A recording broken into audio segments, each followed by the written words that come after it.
mention the little change? I think. But I will mention that there are amendments so we can make.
Hi, I'd like to welcome everybody to the Banks and Banking Committee meeting, and we're going to convene in the next couple of minutes. And if you would like to speak today, we do have a sign-up sheet. It'll be right here in the front at this little desk right here, and just sign your name, and we'll call on you.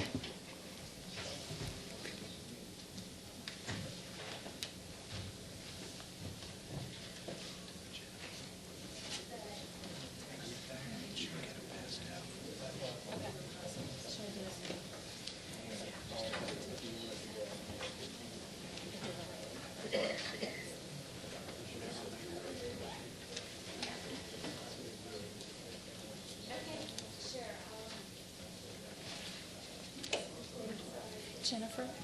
Hey, how are you? I'm Jill Johnson. We have a couple handouts, and I want to know, can I give these to you now, and you can just distribute them? I do. Oh, great. Thank you. No problem. I figured I would be a little busy with everything going back and You forth. can either give them to me now, or when they step over here. leave. Okay.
Thank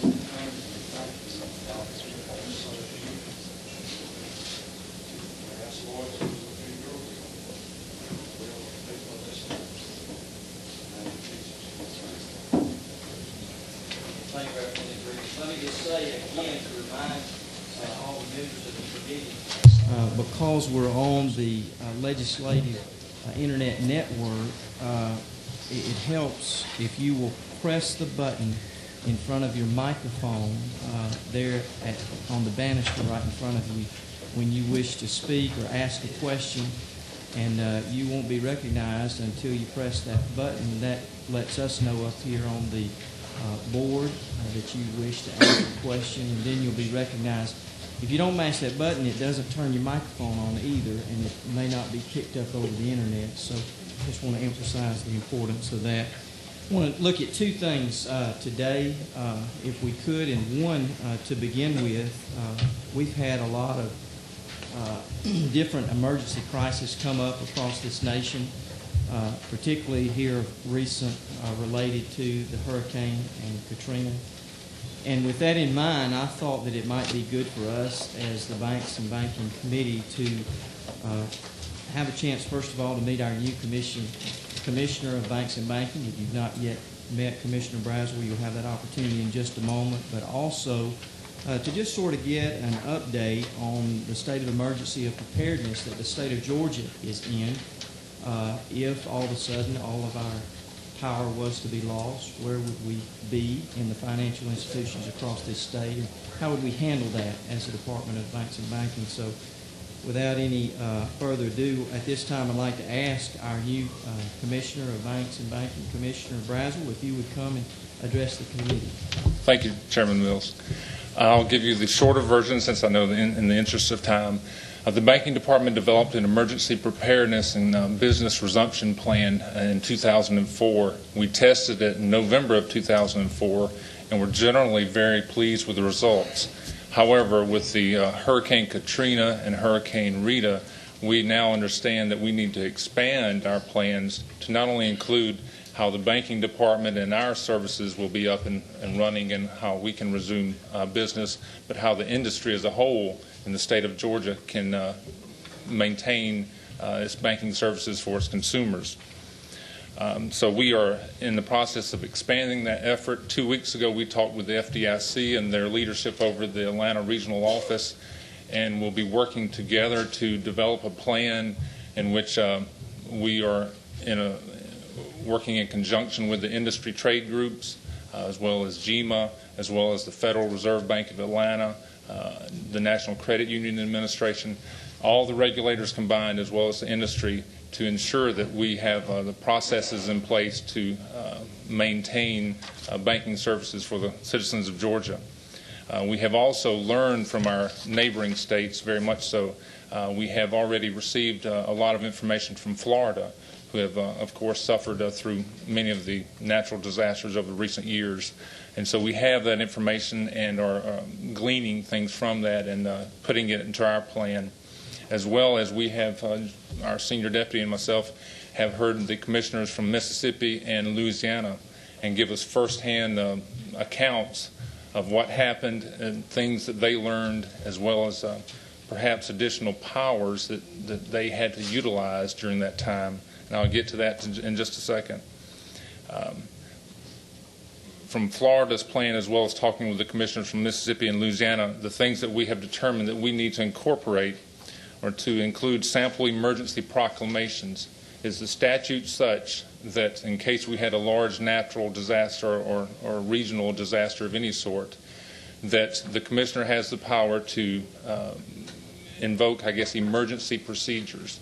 As an example, the commissioner from Mississippi said he told his bankers during the middle of the crisis there that it's best to you do whatever you need to do to get banking services to the consumers, as well as protecting your employees, and you ask for forgiveness later if it was one of those in which it violated the current laws that were on the books due to the extreme, I guess, measures that were caused by the natural disaster. We also want to ensure that we have the most up-to-date information. Right now, we currently have contact information on all our entities. However, we've realized from these other disasters that having a contact at a bank or a credit union location does not suffice if there is not a bank and credit union building there any longer.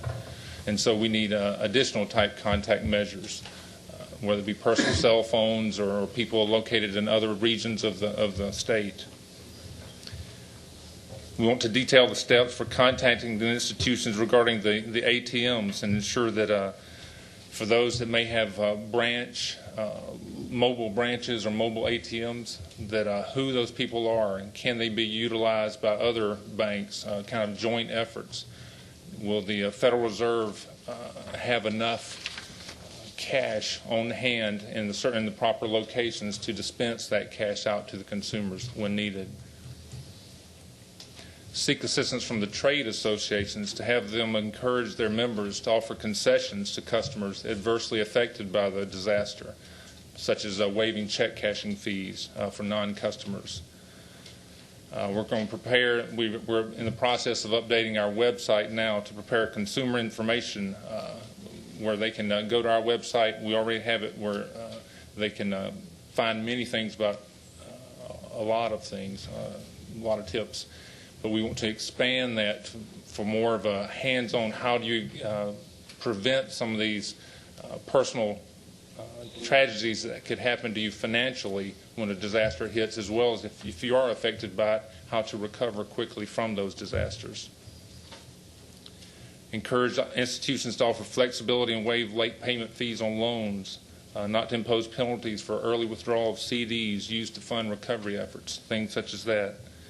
Coordinate with the Governor's Office of Consumer Affairs and possibly other state and local agencies on consumer awareness activities.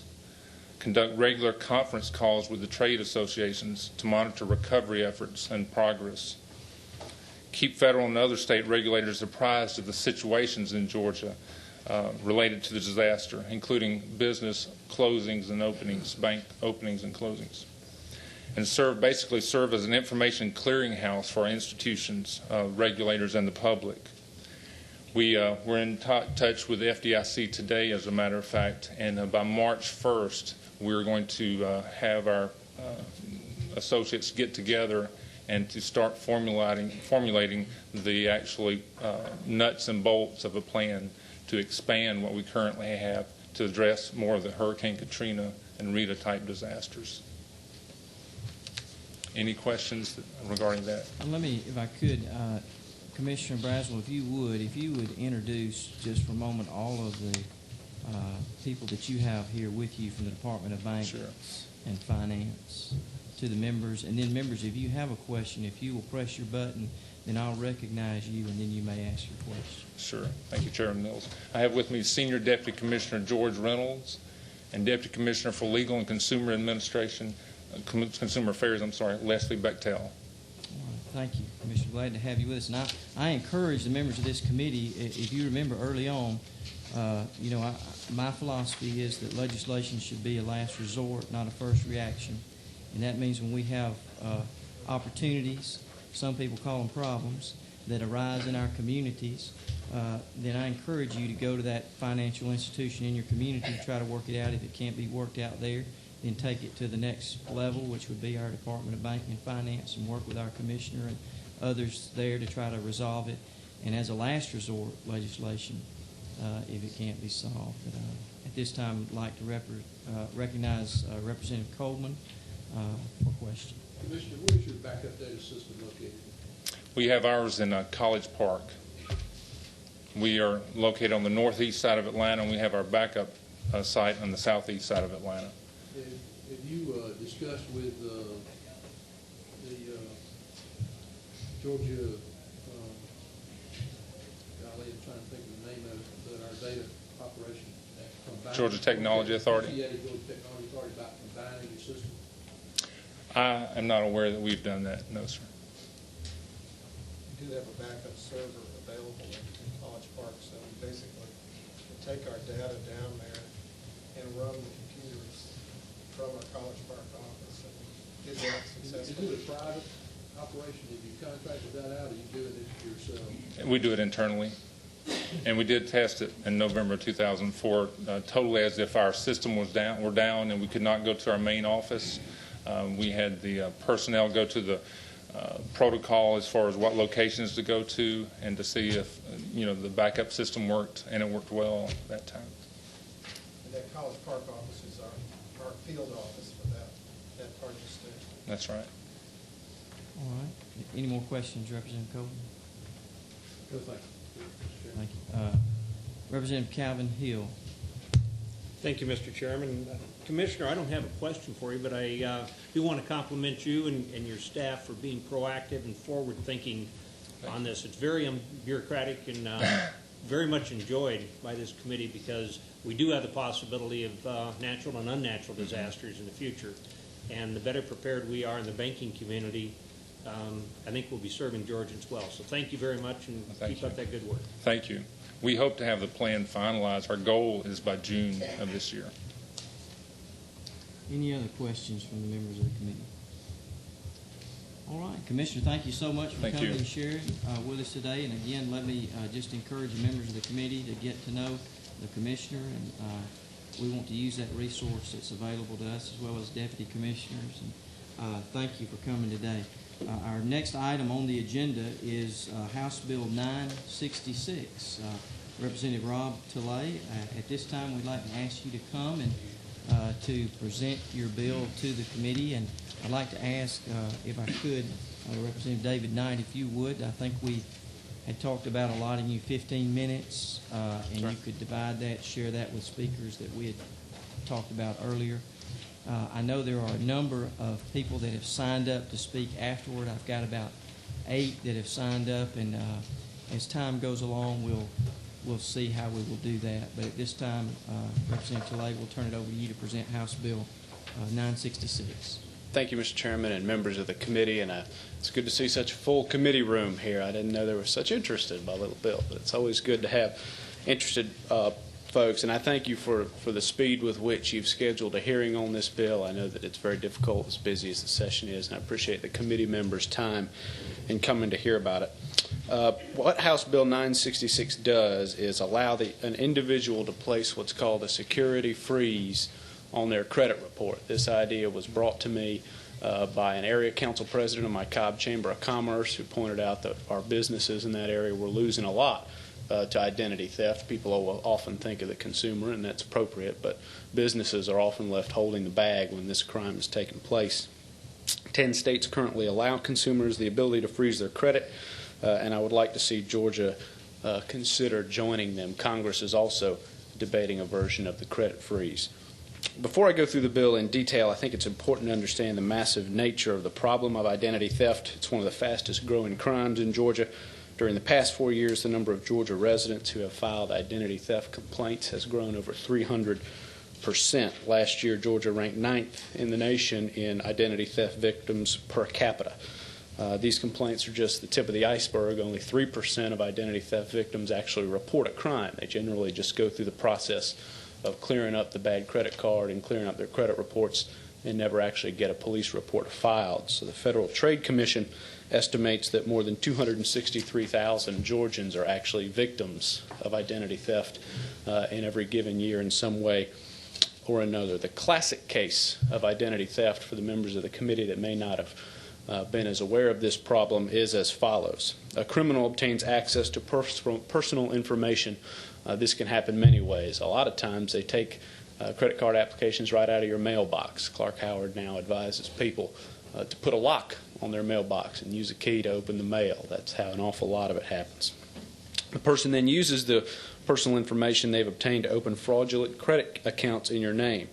These lines of credit are then used to purchase thousands of dollars worth of goods, and the first time you know that this is being done in your name is when a collection agency for the new debt happens to call you wanting to know where the money is, or perhaps a fraud report comes through the credit reporting agencies. Again, the crime has already happened. The Federal Trade Commission estimates that identity thieves cost Americans $52.6 billion in 2004.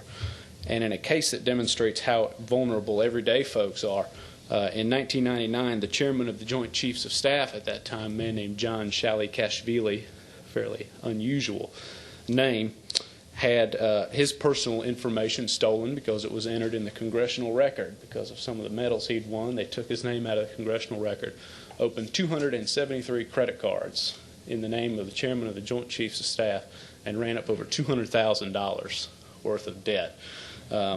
If it can happen to him, it sure can happen to me and any one of us.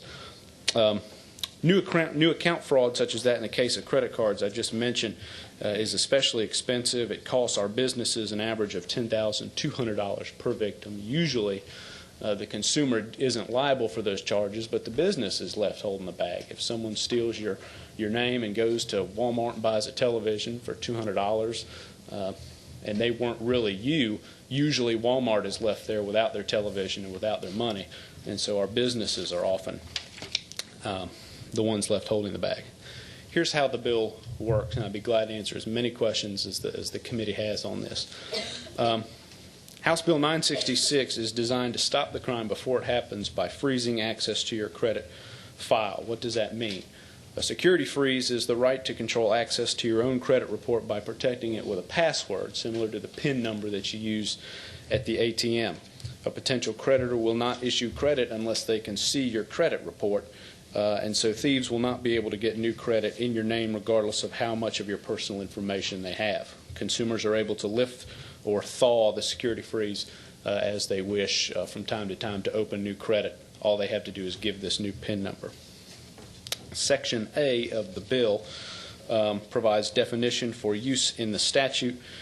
Sections B through K provide in detail the process for requesting the freeze, how it is to be honored, and how the consumer can go about lifting it. The essence is this: the consumer makes the request to place a security freeze on his or her credit by certified mail to the credit reporting agency.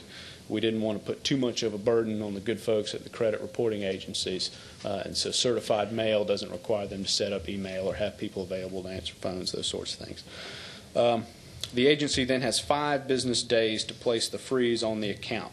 The credit agency then sends written confirmation of the security freeze to the consumer and provides him or her with a unique PIN number or password that they can use to take the freeze off when they're applying for a loan or otherwise seek credit.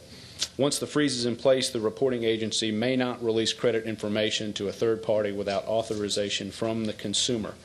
If the consumer wishes to allow the credit report to be accessed, he or she may do so by contacting the credit reporting agency and providing the PIN number or password. The credit agencies are permitted under the bill to charge those who have not been a victim of identity theft $10 for this service. This is an attempt to reach a reasonable compromise. Consumer advocates think that the service should be free. I've attempted in the bill to recognize that there may be a cost to the credit agencies for this service and allow them to recoup that from people who have not yet been a victim by making the $10 charge.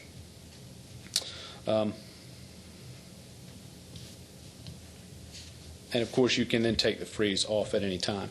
And so, Mr. Chairman, with that, I don't know how much of my time I've taken, probably 7 minutes or so. I had 2 people that I wanted to be sure the committee did hear from, and then I'd be available for as many questions, or I could take those now, whichever pleases the chair more. Probably about 7 minutes left on your allotted time, so we can either do it one of 2 ways. I'll let you choose. You can either take questions from the committee now, and we'll hold you for the remainder time, or you can ask them to speak now, whichever you'd like to do.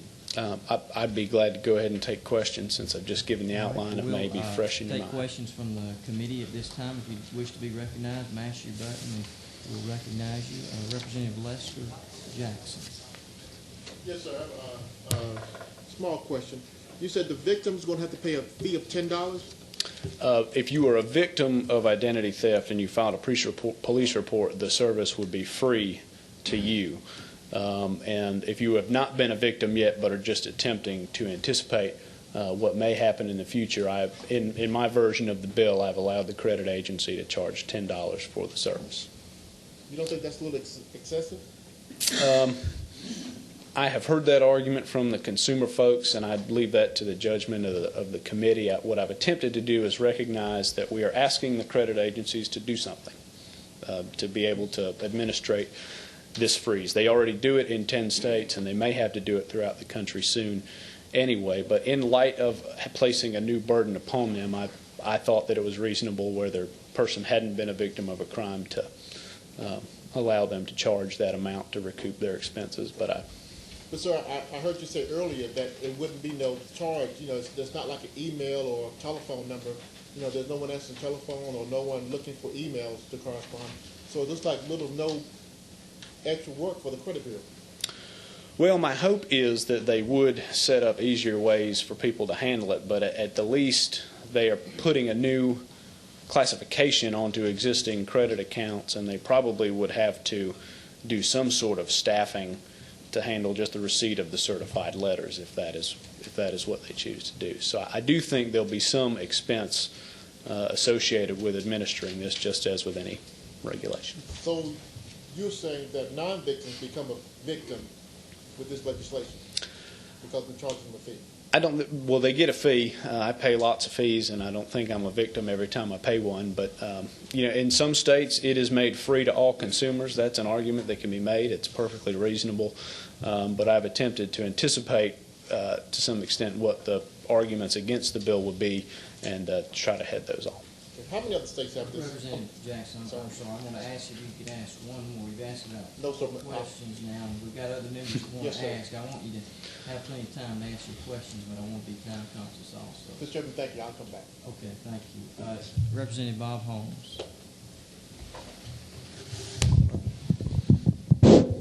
I just have a two-parter.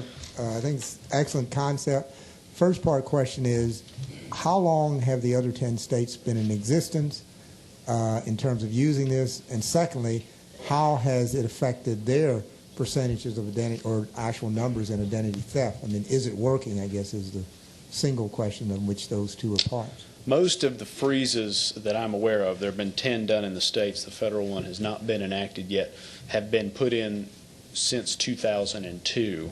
There may be one or two that were earlier than that, and I think it's too early to tell what the numbers are. Part of the problem here is that since this crime is overwhelmingly not reported to law enforcement, it's very hard to produce that sort of hard data. You're sort of relying on estimates from the Federal Trade Commission or from the credit bureaus to see how many times they've had to clear people's records. So I can't give you as hard an answer as I would like on that. I was just thinking, this is my last one, that you gave the number of Georgia being ninth in identity theft, and 263,000 Georgians are victims, and I was wondering if, in fact, that's enough time, 3 years, to have some data that would indicate that either those states that have introduced the freeze have improved and their standards, they're lowering where they rank in terms of identity thefts, and I just thought you might have some data which would be some empirical verification of whether it's really working and achieving its purpose. That was the only. I can't give you data from the state before a freeze and after the freeze, in part because it's so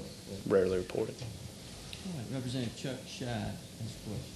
Thank you, Mr. Chairman. Representative Clay, if I understand this correctly, we do this, or an individual do this through a written statement to the credit agency. Is that correct? That's right. If I can access a credit report through any of the main 3 credit reporting agencies over the internet to get that information, have you made any kind of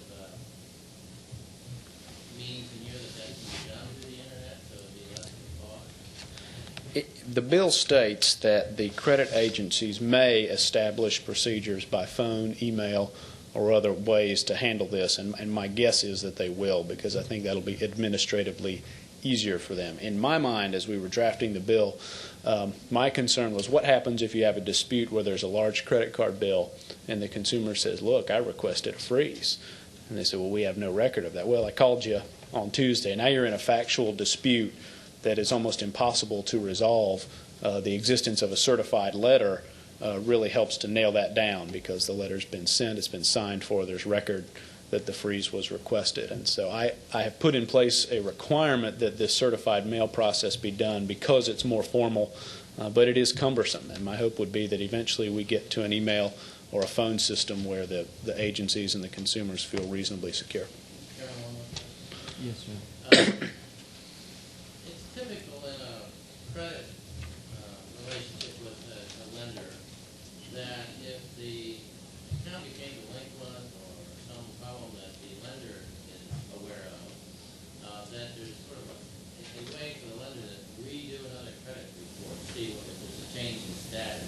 Does this bill restrict that lender from accessing the information to see how their client is doing? If the account has a freeze on it, subsequent to that first loan being there, the consumer would have to permit that by use of the thaw or giving over the ID number. To get the new credit. That's right. And then to access a more recent credit report, a later credit report, you would have to do that each time.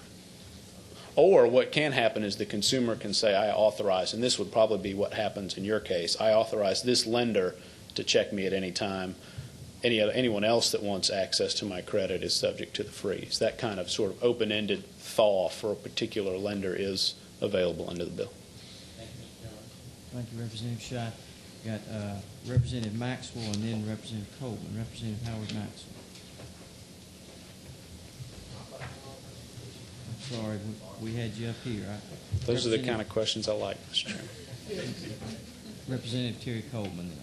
You included some form of dispute resolution, or resolution on just, let's assume that a thief was good enough to get your information, and also go in and freeze the account, or freeze the credit information.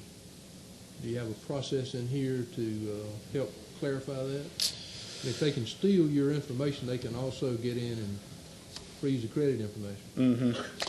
It had not occurred to me that a thief would seek to freeze someone's credit rather than take advantage to their credit, and so that is not addressed in the bill, but I'd be glad to look at that and put in place some process. We ask when the agencies are implementing the freeze that they get certain personal, information, or at least be able to satisfy the person who this has. Usually something like the last 4 digits of your Social Security number, which is easily obtainable. And what would concern me is unless you have included in here some form of dispute resolution or some form of clarification, some way to do it by the credit company, credit bureau, or the credit companies themselves, then you could, a thief, they wouldn't need but a couple of weeks to get to freeze it, hold the information for themselves, and then do more damage than ever. I would hope you'd look at that whenever you. I'd be glad to. All right, we'll take one more question from Representative Lester Jackson. Chairman. Yes, with you doing your research with other states, how many people would you think would use this service in our great state of Georgia?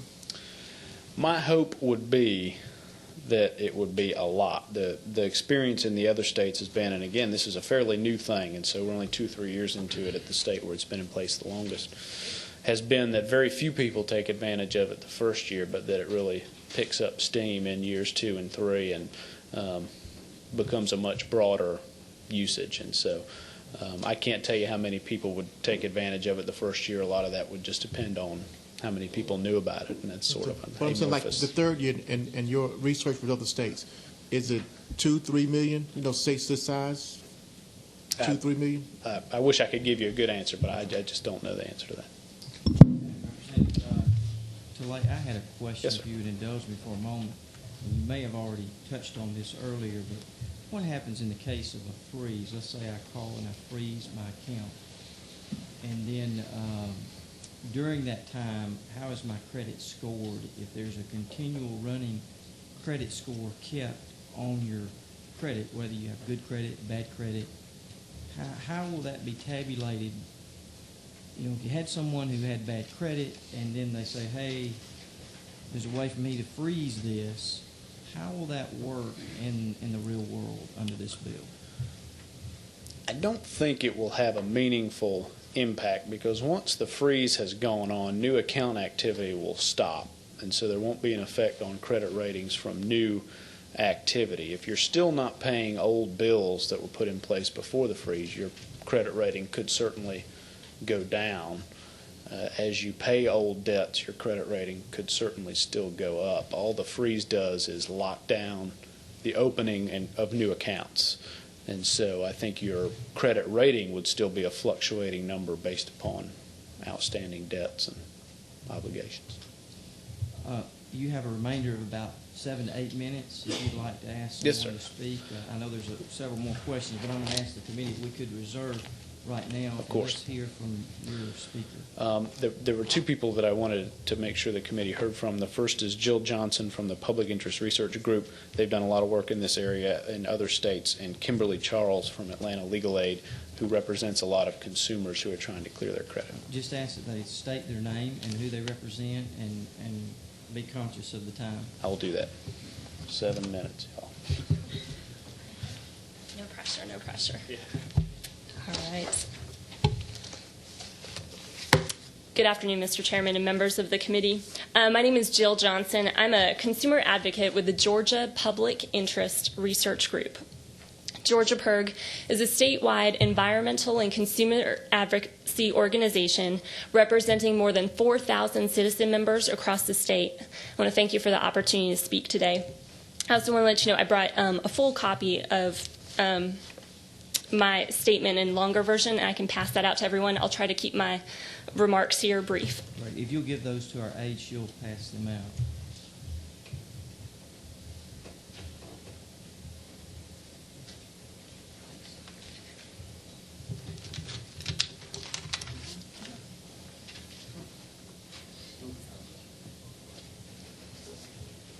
Again, thank you for the opportunity to speak today.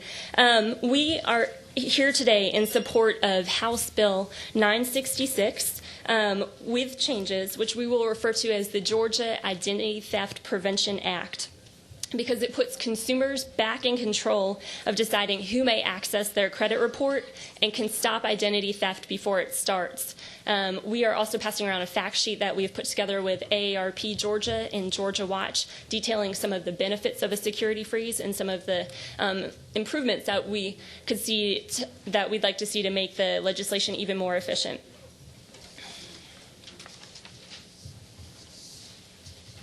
At its core, the Georgia Identity Theft Prevention Act prevents new fraud. New account fraud occurs when a thief uses your personal, private information to take out new credit in your name. This kind of fraud relies on credit reporting agencies' willingness to sell your credit report to anyone with a few pieces of your personal information. This bill empowers Georgians to prevent new account fraud by giving them a security freeze, which Representative Tilley described. According to the Federal Trade Commission, new account fraud costs much more than existing account fraud for both businesses and victims. Further, problems from new account fraud are harder to resolve. New account fraud victims spend an average of 60 hours resolving their problems, and it also takes them longer to clear their record. 39% of instances took 3 months or longer. Further, the consequences of new account fraud tend to be somewhat severe. New account fraud victims are much more likely than other victims to suffer the following difficulties: credit card problems, harassment by a debt collector, loan rejection, banking problems, insurance rejection, utilities cut off, or even a civil suit filed against them or a criminal investigation. The types of new account fraud are diverse, making it difficult to anticipate risks.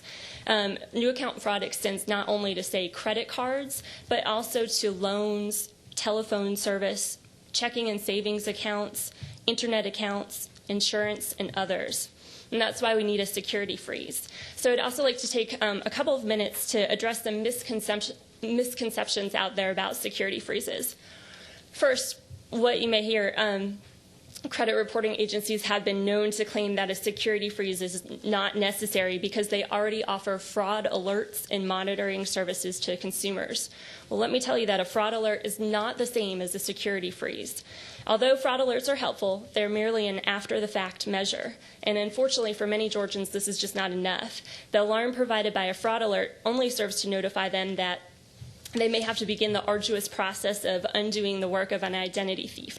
Further, fraud alerts can be expensive. For example, Equifax's 3-in-1 monitoring service costs consumers $129 a year.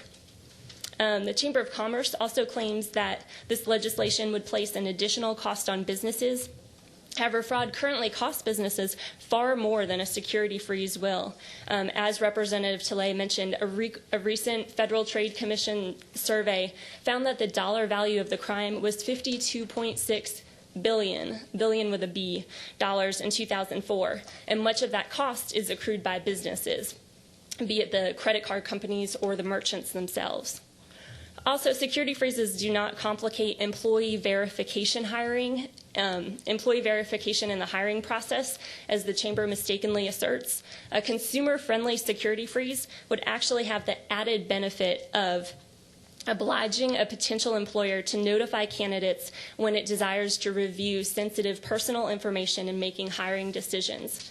Moreover, a security freeze will deter employment fraud. Undocumented workers and criminals who are using stolen identities will be exposed. Finally, we do share the Chamber's concerns about security freezes slowing consumers' access to credit and services. And as written, the legislation allows credit reporting agencies to take as long as 5 business days to place the security freeze or thaw after they've received a request from a consumer. It's simply too long. Okay, thanks.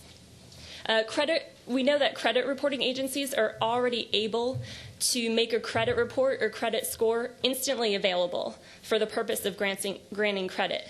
They should be able to grant a security freeze or thaw with the same swiftness, instantly, or at least in the same business day. We also suggest several other changes to the Georgia Identity Theft Prevention Act to make it as effective as possible.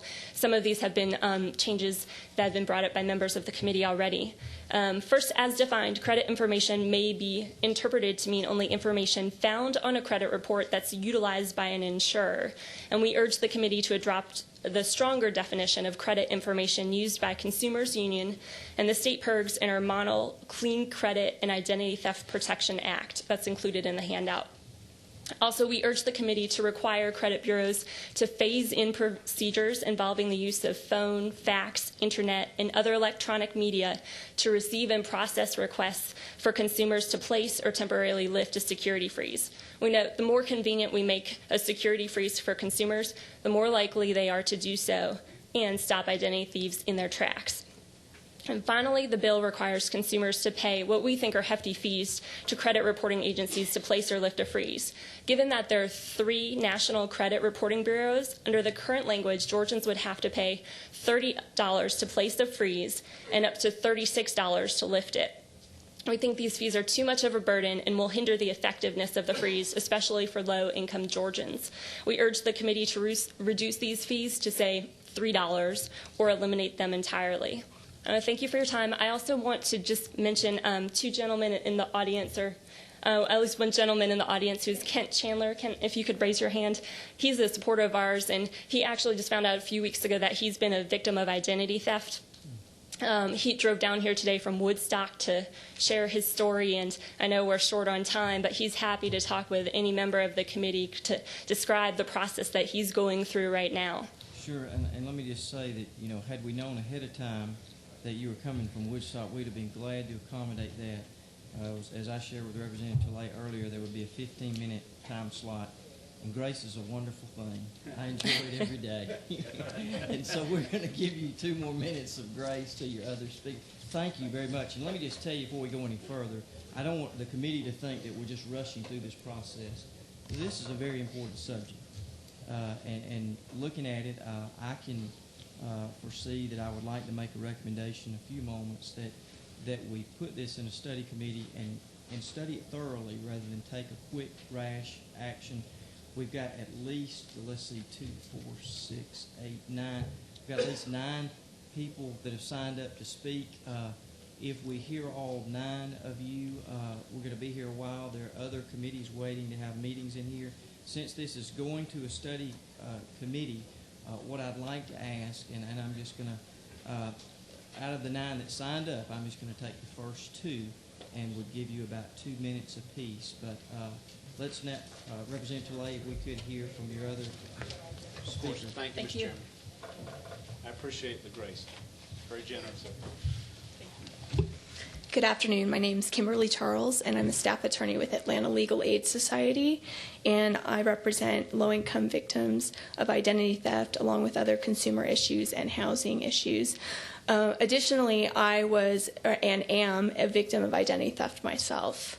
I am coming just to tell you the basic point which is that a credit freeze is really the only means that an identity theft victim has to keep from being re-victimized. Once you find out you're a victim of identity theft, typically what happens is someone uses your social security number excuse me, to open up various accounts, anything from trying to buy a car to getting a credit card, any of those, any sort of credit. And you go through the arduous process of cleaning off your credit reports and clearing your name with creditors, and you clean your report up. But the fact remains that the perpetrator still has your information and can use it at any time. And a credit freeze would stop them from being able to do that. So I liken identity theft to a financial cancer because it can come back at any time. And this is really the only means that the victim has to keep from being re-victimized. So I ask that you consider this bill and that it be made into law. Thank you.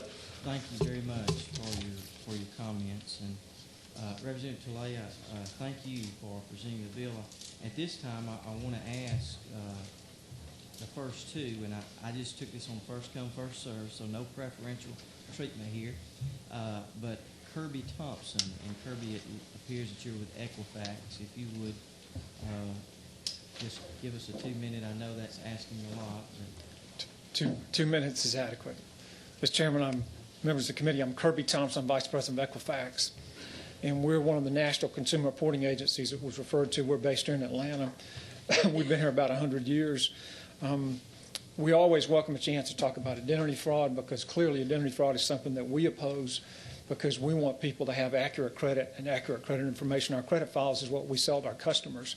So identity fraud really is a victim, for our business, and certainly the report that we sell, if it's not correct, then we don't have a product that we can sell, and we're a publicly traded company, and we don't have any customers. So we certainly want to support steps against identity fraud. But I guess I would say that I think that this bill, House Bill 966, is really kind of a drastic step in that really it interferes with the delicate balance between consumers and business.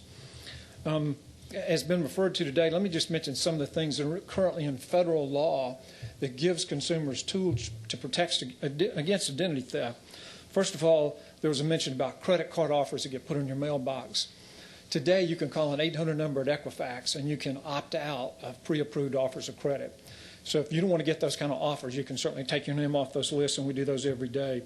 You can get a fraud alert. Under federal law, a fraud alert is free of charge.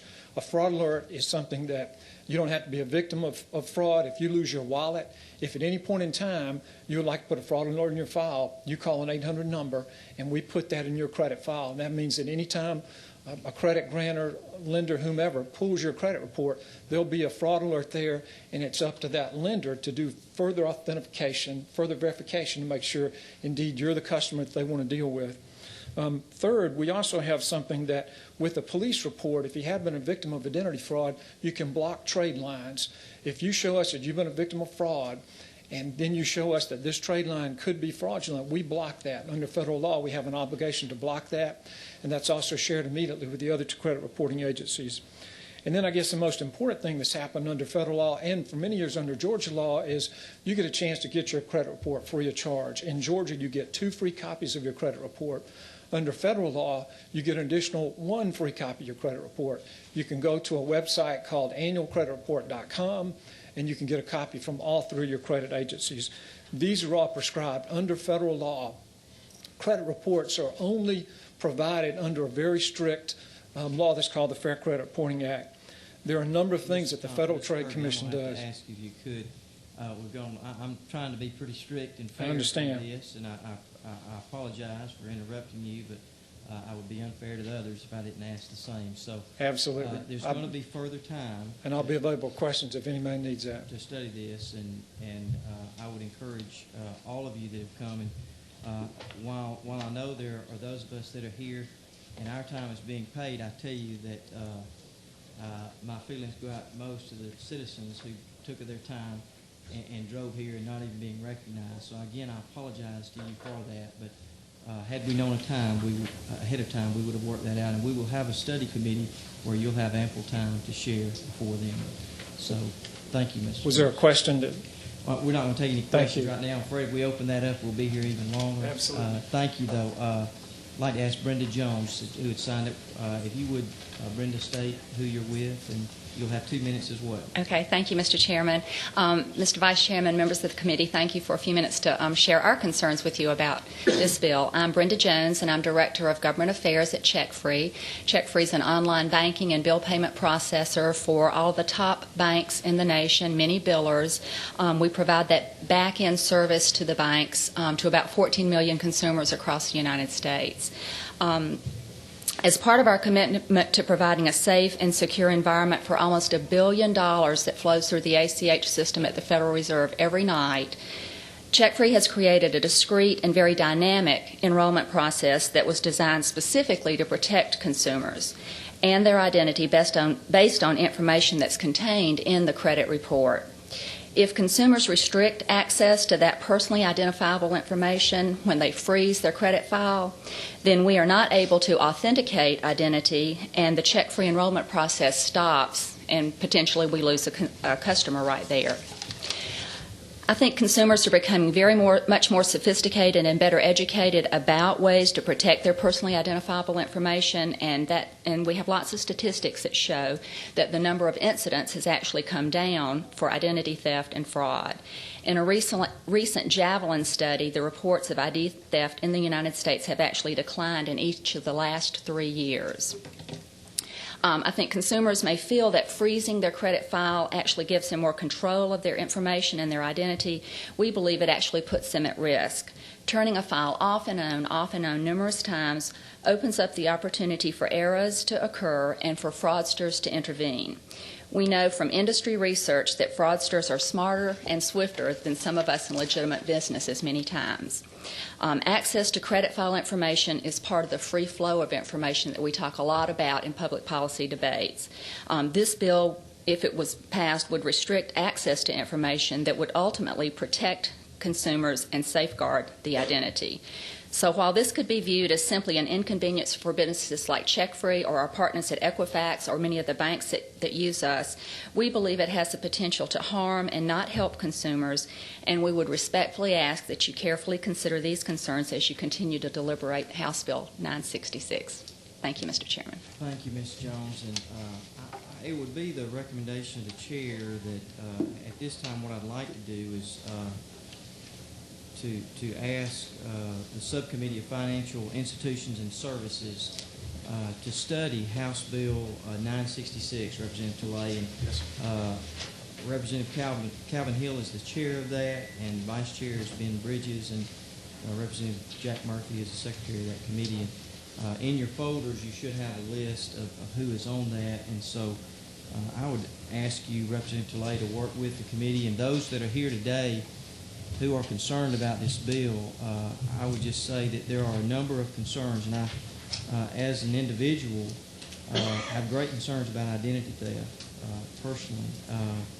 I also think that as the bill is currently worded, there is a long domino effect that we need to look into thoroughly before we take swift action. Appreciate you bringing this bill before the committee, and the Subcommittee of Financial Institutions and Services will study it. And one other item on the not on the agenda, I believe the Georgia Credit Union has a brief announcement they'd like to make to the committee. Just Mike, if you would. Thank you, Mr. Chairman. I appreciate it. My name is Mike Culbertson. I just want to make sure that you all are aware we're looking forward to hosting you all and your guests at our annual dinner for the Banking Committee tomorrow evening at Campus City Club. Reception starts at 6 and the dinner is thereafter, so looking forward to seeing you all. Appreciate the privilege. All right, thank you for the invitation. This meeting is adjourned.